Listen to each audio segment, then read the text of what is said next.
안녕하세요. 김유라입니다. 오늘은 돈 걱정 없는 신혼부부라는 책을 가지고 왔어요. 이 책은 재테크 도서 중에 스테디셀러, 그리고 제가 예전에 처음 공부할 때 읽었던 그런 책입니다. 제가 신혼 때 재테크에 실패하고 나서 읽었던 책이기도 하고요. 이 책의 저자는 저와 함께 방송을 했던 적이 있는 그런 또 분들이에요. 김의수 작가님, 박상훈 작가님, 이 두 분이랑 제가 방송을 했었고요. 김의수 작가님 같은 경우는 EBS 호모 이코노미쿠스 저와 함께 진행했고, 박상훈 작가님도 제 기억은 안 나는데 제가 했던 많은 채널 중에 같이 했던 그런 기억이 있습니다. 그래서 재무상담사로 두 분이 활동을 하고 계시고요. 두 분이 함께 쓰신 그런 책이에요. 신혼부부가 무엇을 조심해야 하는지를 알려주고 있습니다. 한번 신혼부부의 돈관리 비법 알아보도록 할게요. 돈은 심리 및 관계 문제와도 밀접하다. 아무리 돈을 많이 벌어도 사소한 일로 마음이 상하거나 시댁과의 갈등으로 부부 사이가 멀어진다면 서로 돈을 아끼지 않게 된다. 선배로서 진심 어린 조언을 하자면 더 많이 벌고 더 많이 가진다고 절대로 행복해지지 않는다. 실제로 그렇지 않아요, 우리? 신혼 때 아니면 연애할 때가 돈이 그때는 분명히 없었는데 지금보다 더 가난했는데 그때가 더 좋았죠. 나만 그런가? 네. 그래서 돈이 많아진다고 무조건 행복하고 그건 아니죠. 돈이 많으면 불편한 게 좀 줄어든다, 좀 편리하다, 그런 거는 있겠지만 그게 절대적인 행복은 아니다라고 얘기합니다. 그 연애를 했었어요.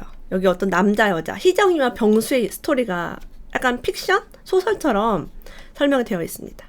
희정이랑 병수가 연애를 했는데 돈이 없는 병수는 희정이의 마음을 살려고 계속 이렇게 맛있는 거 사주고 좋은 데 데이트하고, 그러면 나중에 결혼까지 이제 간 거예요. 그래서 결혼 얘기를 딱 했는데 돈이 없는 거죠, 남자가. 이런 경우 비일비재합니다. 외제차를 끌고 다니는데 알고 봤더니 빚이 많다거나, 실제도 마찬가지죠. 희정이가 이 얘기를 듣는 순간 A급 신랑감인 줄 알았더니 빈털털이었다니 하면서 절망을 해요. 대기업 주임에 좋은 오피스텔에 살고 자동차까지 가지고 있기에 당연히 돈이 어느 정도 있겠거니라고 생각을 했어요. 근데 전셋집 하나 얻을 돈이 없고 그 오피스텔도 월세로 살고 있었다고 합니다. 주식 가지고 있던 거 1,000만 원은 마이너스 대출을 받아서 산 것이고요. 자동차도 할부였어요. 아니 어떻게 직장생활 5년 동안 그렇게 모아둔 돈이 없어? 라고 이제 쏘아붙이면서 희정은 병수가 그간 펑펑 쓰고 다닌 돈이 모두 여윳돈이라고 생각했다. 한 푼도 없으면서 그렇게 썼다고는 상상조차 하지 못한 것이다. 부모님께 인사할 기회가 있었는데 올 때마다 과일 바구니와 굴비 세트 등을 들고 와서 젊은 사람답지 않게 어른을 챙길 줄 알고 인사성이 바르다며 칭찬을 받은 터였다. 그런데 3,000만 원짜리 단칸방에서 신혼살림을 시작한다고? 친구들과 직장 동료들이 비웃는 그런 얼굴을 스쳐 지나갔대요. 여자 입장에서는 남자가 돈이 많은 줄 알았다가 없으면 당연히 이렇게 생각을 할 수가 있죠. 이런 문제 때문에 집을 마련하는 과정에서 파혼을 하거나 이런 경우도 굉장히 많습니다. 자, 근데 여자가 가진 돈이랑 남자 돈을 합쳐서 작은 빌라에서 전세로 시작하는 걸로 합의를 봤어요. 그리고 결혼을 했습니다. 카드 고지서가 날라왔대요. 결혼 생활하는 이제 중에. 어머나 세상에, 뭐가 이리 많이 나왔어. 아니 이건 뭐야? 풍년백화점? 근데 이 180만 원 도대체 뭐지? 12개월 할부 중에 6개월에 남아있는 그 180만 원 할부를 보고 깜짝 놀랐대요. 바로 자신의 핸드백이라는 걸 안 희정이 기가 막혔다고 합니다. 그러니까 이 180만 원이 희정이를 꼬시려고 이제 생일 때 사준 명품 백화점의 할부였던 거죠. 거기다 의류와 신발을 구입한 것과 신혼여행에서 쓴 200만 원, 그 다음에 병수가 사용한 할부 대금까지 합치니까 이달 결제 금액만 해도 300만 원이 훌쩍 넘었다고 해요. 뿐만 아니다. 월말이 되자 관리비 고지서부터 전화요금, 가스요금 등이 줄줄이 날아들었다. 그래서 결혼의 이제 실체를 확인한 거죠, 신혼 때부터. 거기에 엎친 데 덮친 격으로 시어머니 생신날 잘 보이기 위해서 예쁜 쇼를 포장해서 가져갔대요. 근데 어머님이 쇼를 둘러보지도 않고 고맙구나 라고 말하고 집어넣었다고 해요. 그래서 어머님이 왜 쇼를 걸쳐보지도 않고 별로 좋아하지 않으시지? 라고 했더니 시어머니가 이런 얘기를 했대요. 친척들 다 모인 자리에서. 결혼 전에는 내게 꼬박꼬박 용돈을 주더니 장가드니까 힘들다고 용돈부터 반으로 줄이더라고요. 사실 처음에는 많이 섭섭했는데 어쩌겠어요? 지들도 먹고 살려면 아끼는 수밖에 없을 테니 어미가 이해를 해야지요. 자, 바로 이게 생일 선물 쇼를 보지도 않고 덮어버린 이유가 아닌가 싶어요. 그러니까 아들이 엄마한테 총각되는 돈을 좀 많이 주다가 결혼을 하니까 이제 용돈을 줄인 거죠. 근데 이제 며느리 희정은 알지도 못하면서 너무 얼굴이 달아올랐다고 해요. 당황하고. 처음 듣는 얘기. 남편이 용돈을 줬는지도 몰랐는데 갑자기 확 줄이니까 마치 어때요? 며느리가 이제 막 반대한 것처럼 그렇게 분위기가 되는 거죠. 어쨌든 연애 때는 이런 남편의 씀씀이가 남자답고 시원스러워 보였는데 지금은 이런 것이 가장 문제였다고 여겨졌다고 합니다. 그래서 이제 이렇게 깨닫고 나서부터 어떻게 돈을 관리해야 될까, 어떻게 낭비를 막아야 할까를 서로 상담하게 됐다고 해요. 남편 입장에서도 이제 부인이 못마땅한 점이 있었어요. 돈적으로. 자, 부인은 장을 봐요. 대형마트에 항상 가서 막 싼 거 알뜰하게 막 할인하는 거를 잔뜩 사오고, 냉장고 속에 장 본 게 잔뜩 있지만 실제 식탁 위로 올라오는 것들은 거의 없었다고 해요. 반찬은 시원치 않고 냉장고엔 잔뜩 있고 썩어서 버리고. 그러다가 어느 날 이제 임신을 했어요. 신혼부부니까 이제 아기가 생겼겠죠. 가지고 이제 어머니한테 전화를 해서, 아들이 어머니 전화를 해서 아이를 좀 이렇게 맡아줬으면, 이런 이야기, 그런 이야기를 드리려고 했는데 어머니가 그냥 사는 게 우울하고 아무것도 하기 싫구나 라고 얘기했대요. 그래서 엄마한테 옷도 좀 사입고 친구들과 좀 놀러 좀 다녀라고 말을 하고 싶은데 자신이 넉넉한 용돈도 못 드리는 처지에 그런 말을 할 수가 없었다고 합니다. 심지어는 아기 봐달라고 전화를 했는데 엄마가 우울하다고 하니까 여기에 솔직히 말하면 몸이 아프실 수도 있어요. 그러니까 이제 그런 부탁을 차마 못하고 끊었다고 해요. 이게 지금 맞벌이 신혼부부의 대부분이 이제 이런 패턴으로 고민을 하고 계시겠죠. 그때 이 사람은 깨달았대요. 여기는 병수라는 이제 주인공이 나옵니다. 자녀와 손주들이 언제든 놀러와서 며칠씩 자고 가도 될 만한 40평 이상의 넓은 아파트나 전원주택에 살면서 1년에 한두 번은 국내와 해외 여행을 다니고 음악회나 공연 등 다양한 문화생활을 즐기고 풍요롭고 여유로운 노후 생활을 꿈꾸고 있었대요. 근데 막상 우리 아버지, 우리 어머니를 보니까 어쩌면 우리 아버지가 사는 이 모습이 나의 미래일 수도 있겠다라는 생각이 들었대요. 과연 내가 30년 동안 벌어서 집도 사고 아이도 키우고 은퇴 후 20년 동안 지낼 수 있는 돈을 모으는 게 가능할까? 지금부터 매달 저축해서 모은다면 얼마씩 저축해야 할까라는 생각을 처음으로 하게 돼요. 그러니까 미혼이라든가 싱글 아니면은 아이가 없는 맞벌이 부부는 이런 고민을 잘 안 합니다. 근데 막상 우리가 아이가 생기고 그리고 맞벌이를 하다가 한 명이 뭐 은퇴를 할 수도 있고 퇴직을 할 수도 있고요. 이렇게 되면은 그때부터 돈 고민을 하는 거죠. 앞으로 어떻게 해야 되지? 이 책에는요, 은퇴 후 20년은 어떻게 살까라고 돼 있지만 사실 우리가 은퇴 후 20년 가지고 전 택도 없을 것 같아요. 최소 40년? 왜냐면 100세 시대인데 60에 은퇴하면 40년이고요. 50에 은퇴하면 50년이에요. 그러니까 우리가 살 날이 너무 많다. 그래서 이렇게 그 재무 상담을 받았다고 해요. 신용카드 무이자 할부는 소비자가 100만 원짜리를 사면 서도 10만 원짜리라고 생각을 하게 만들어요. 그거 뭐지? TV 홈쇼핑에 보면은 뭐 한 달에 36,600원 뭐 이러면서 막 몇 개월 할부 이렇게 얘기하죠. 근데 곱해야 돼요. 근데 마치 싼 거를 파는 것처럼 얘기를 합니다. 당장 청구되는 돈이 없으니 마음 편히 소비하도록 만드는 것이 카드 사용의 함정이라는 것이다. 카드 할부금도 결국 빚이죠. 그래서 우리 부모들이 카드를 너무 많이 쓰잖아요. 그럼 아이들이 돈 없다고 말해도 안 믿어요. 엄마 카드 있잖아. 우리 막내가 그러더라고요. 엄마 돈 없어. 이러니까 뭐 사달래요. 그래서 엄마 지금 돈 없어. 이러니까 엄마 카드 있잖아. 애기가. 그래서 아가 통장에 돈이 있어야지 그걸 긁히는 거지. 여기서 돈이 나오는 게 아니야. 라고 설명을 해줬던 그런 기억이 납니다. 그리고 이제 아기를 낳았어요. 자, 아기를 낳으면 아기용품도 엄청 많이 들고요. 비싼 유모차를 사고 싶다고 해요. 근데 왜 비싼 유모차를 사고 싶어 할까? 따지고 보면 안전 기능 때문이라기보다는 자기 위안 기능이 더 크게 작용했다고 합니다. 아기를 위해서보다는 명품, 유아용품을 끌고 다니는 엄마의 자기 만족. 저 같은 경우는 카펠라라는 브랜드가 있어요. 제 기억에는 한 13만 원인가? 하여튼 제일 싼 거. 카펠라 유모차 핸들링 아주 안 좋은 제품이었는데 그걸 사서 저는 첫째, 둘째, 셋째를 다 썼어요. 핸들링 안 좋아. 예, 불편해요. 근데 그냥 썼어요. 그냥 썼고 그랬습니다. 제일 싼 거. 저 같은 경우는 이제 돈을 아끼기 위해서 아이들 건 다 중고로 물려받거나 임신 육아 교실, 그다음에 무슨 그런 강의 같은 데 따라다니면서 경품 주는 강의가 되게 많잖아요. 가서 경품을 되게 많이 받았어요. 맨 앞에 앉아서 MC가 뭐 질문하면 손 들고 막 박수 막 치고 막 그렇게 해가지고 많이 받았죠, 뭐. 네. 그래서 여러분도 목표를 가지고 돈을 모으겠다라고 하면요, 남들이 뭘 하는지 볼 필요가 없어요. 남들이 아이한테 무슨 옷을 입히는지, 남들이 뭐 무슨 기구를 쓰는지, 요즘은 뭐 분유를 타주는 기계부터 해서 되게 다양한 육아템이라고 하는 게 많이 나오더라고요. 저는 아예 그런 걸 보지도 않았습니다. 자, 그렇게 자꾸 비교를 하고 뭐 문화센터를 다니고 조리원 동기들과 교류를 하다 보면 나만 혼자 아이를 잘못 키우는 건 아닐까? 라는 생각을 하게 돼요. 그리고 낯가림 심한 아이를 또 키우는 엄마들은 뭐 짐보리를 가거나 수영장을 가거나 문화센터를 가야만 우리 아이가 사회성이 길러지는 게 아닌가?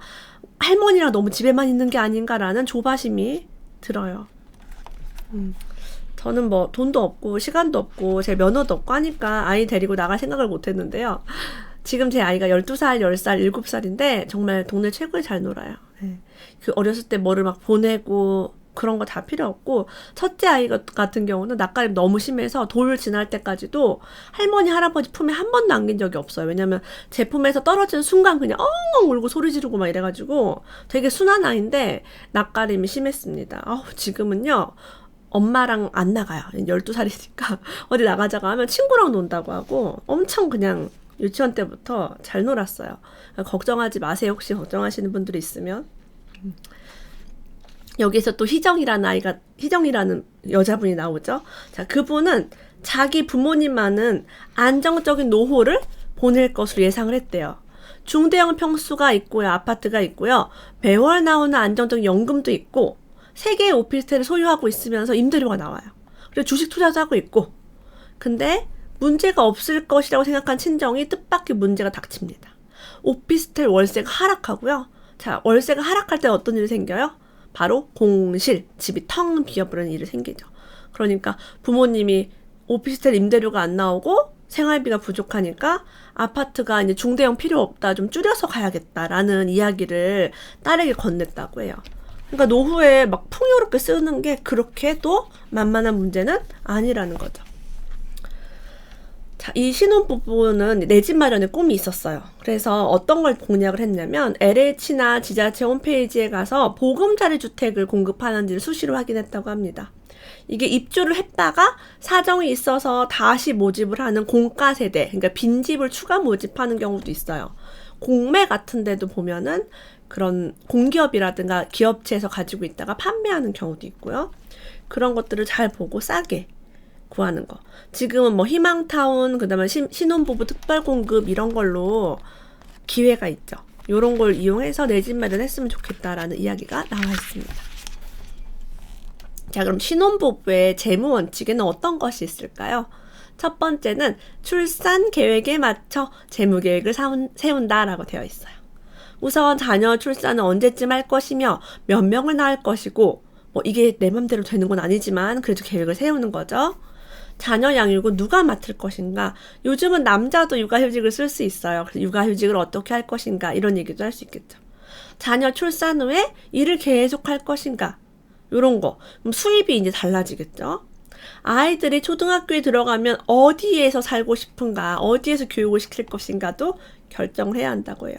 저는 대전에 살았었어요, 예전에. 그래서 첫째 아이가 입학하기 전에 둔산동에 있는 아파트, 30평대 아파트를 이제 빚 없이 사는 게 저의 목표였습니다. 열심히 수입의 50%를 저축을 했죠.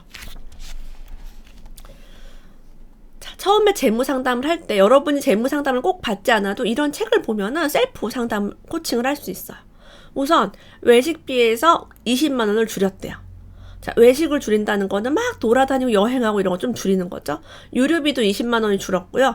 비정기 지출, 그냥 카드 그냥 막 긁는 거, 그런 것도 10만 원을 줄일 수가 있었고, 부부 용돈도 각각 10만 원씩 줄였고, 보험은 리모델링을 받아서 20만 원을 줄였다고 합니다. 보험 같은 경우는 저 개인적으로 풀보장이라고 하죠. 뭐 암보험, 종신보험, 손해보험 안에는 뭐 건강보험도 있고 그 실비보험 같은 거 다 포함해서요. 20만 원이 거의 안 넘어요. 제 나이 또래로 좀 이렇게 잘 세팅을 해도 저렴하게 하면요. 저렴하게 한다는 얘기는 원가에 가깝게 설계를 하면은 20만 원이 나오지가 않습니다. 그러니까 저는 딱 보험료 들어봐서 20만 원이 넘어간다. 그러면 좀 비싸게 들었구나. 뭔가 설계가 잘못 좀 불리하게 됐구나라고 생각을 하는 편이에요. 여기에서도 보험료만 두 부부가 20만 원을 줄인 거죠. 결국 매달 25만 원 적자를 하다가 이렇게 세팅을 했더니 매달 105만 원 흑자가 가능해졌다고 합니다. 재무 원칙 두 번째. 만약에 여자가 아이 둘을 출산할 계획을 세웠다면 첫째, 둘째를 낳고 나서 또 무슨 일을 할 수 있을까? 계속 일을 하는 걸로 준비를 하는 게 중요해요. 왜냐면 혼자 벌어서 4명이 살기가 그렇게 쉬운 일은 아니죠. 남편 소득이 아주 높지 않다면. 그래서 다시 일할 준비를 해라. 뭐 자격증을 취득한다거나 경력을 계속 뭔가 집에서 할 수 있는 일들을 한다거나 이런 걸 계획을 하는 거죠. 그리고 저소득 신혼부부의 경우는 당장 집을 사거나 이렇게 돈을 모으기 힘들잖아요. 전세 임대 제도.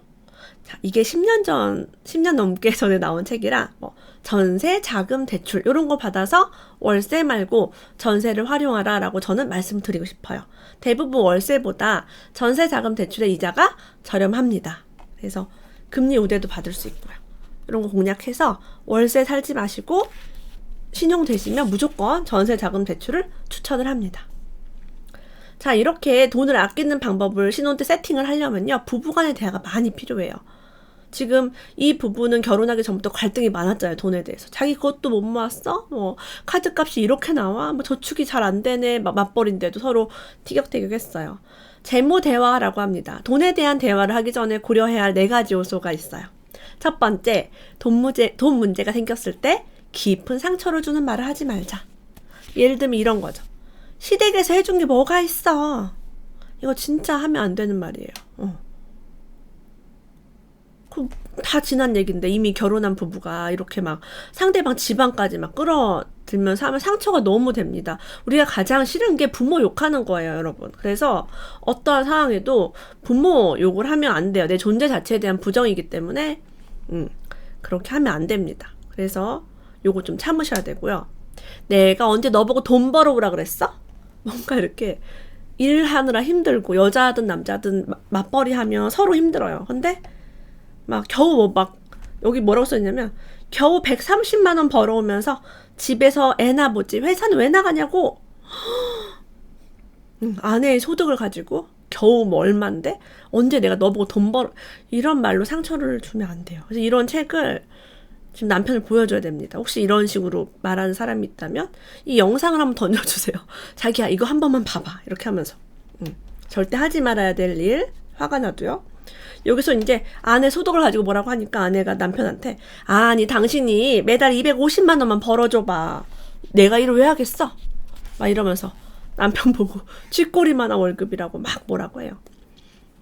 저의 경우는 남편이 250만 원을 벌어왔을 때 한 번도 아우 쥐꼬리 같은 월급을 벌어와서 내가 너무 힘들어라고 말하지 않았어요. 왜냐면 저는 짠돌이 카페 활동을 했기 때문에 그 카페에는 우리보다 소득이 낮은데 저축을 많이 하시는 분들 되게 많아요. 그래서 상대적으로 저는 제가 돈이 적지 않다는 걸 인지를 하고 있었고 그런 말을 안 했어요. 안 했지만 돈을 아끼는 과정에서 여러 가지 부딪힘이 많았죠. 그때마다 남편이 저한테 쥐꼬리만큼 벌어와서 미안해. 내 월급이 쥐꼬리만 해서 막 이런 말을 굉장히 많이 했어요. 이게 뭐냐면 내가 여러분이 뭐라고 하지 않아도 다 안다는 거예요. 그러니까 그렇게 말씀을 하시는 걸 삼가해 주시면 좋겠어요. 말 안 해도 적게 버는지 다 알아요. 그러니까 서로 상처 주지 않기. 자, 그리고 재무 대화를 하기 전에 부부 각자 재무 버킷리스트를 만들어 보라고 합니다. 우리가 돈을 모아서 뭘 하고 싶은지 이렇게 열심히 저축해서 보상을 할 수 있잖아요. 뭐 여행을 간다거나 뭐 이렇게 모아서 몇 년도에는 자동차를 사야겠다. 아니면 뭐 아내와 유럽 여행을 가겠다. 그리고 아내 같은 경우는 우리 친정 아빠가 이가 너무 안 좋으신데 임플란트를 해드리고 싶어. 이런 버킷리스트가 있을 수 있어요.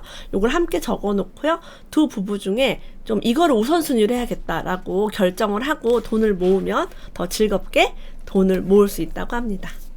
당장 10억을 만들자, 막 투자해서 대박 나자 이런 것보다는 미래의 비전을 세우고 함께 행복한 가정을 설계하는 신혼부부가 되시길 바랍니다. 오늘도 함께 해주셔서 감사합니다. 다음에 또 만나요.